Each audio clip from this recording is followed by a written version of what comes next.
Today I would like to speak on the topic Indo-China relations. The president of China is Xi Jinping and the capital is Beijing. India and China are the two vast and most fastest growing economies in the Asia.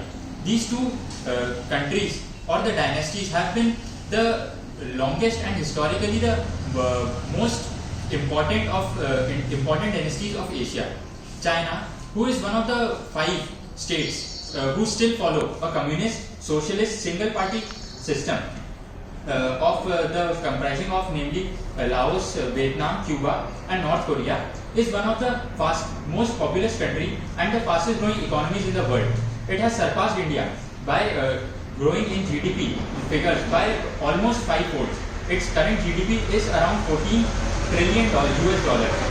China is the relationship between India and China has been defined by a number of conflicts, such as the Chola conflict of 1967, the Indo-China War of 1962, the border skirmishes in 1987, and the recent Doklam incident, which occurred near the Bhutan plateau.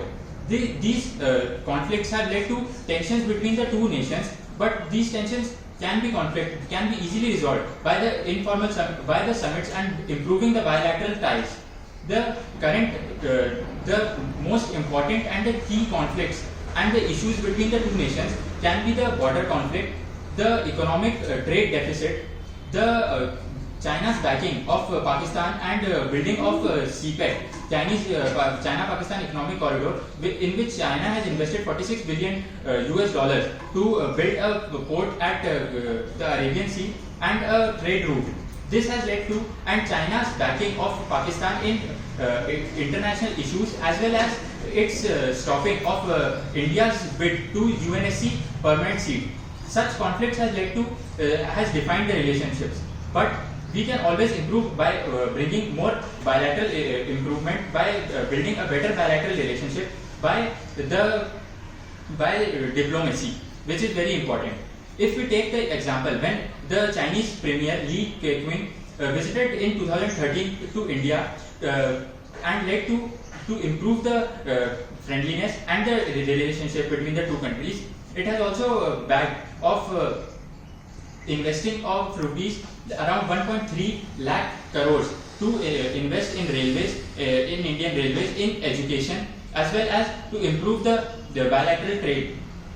The recent take back of India from the regional comprehensive economic partnership, which was mainly due to China's trade deficit in the region of Southeast Asia.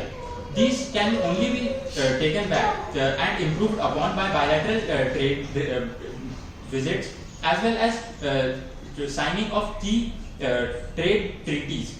This has the first and the most important step taken by the Indian government was during the Doklam crisis, when the Indian Prime Minister visited the Wuhan in the Hubei province in China for an informal summit. It was also followed last year when Xi Jinping visited India in Chennai to improve upon the partnership. Such steps are always appreciated by the two countries, and the collaboration of these two countries would play a wider role in creating a pivot in Asia, which would take back as the world's fastest growing economy circle, and it would also lead to a prosperous and a better Asia. Thank you.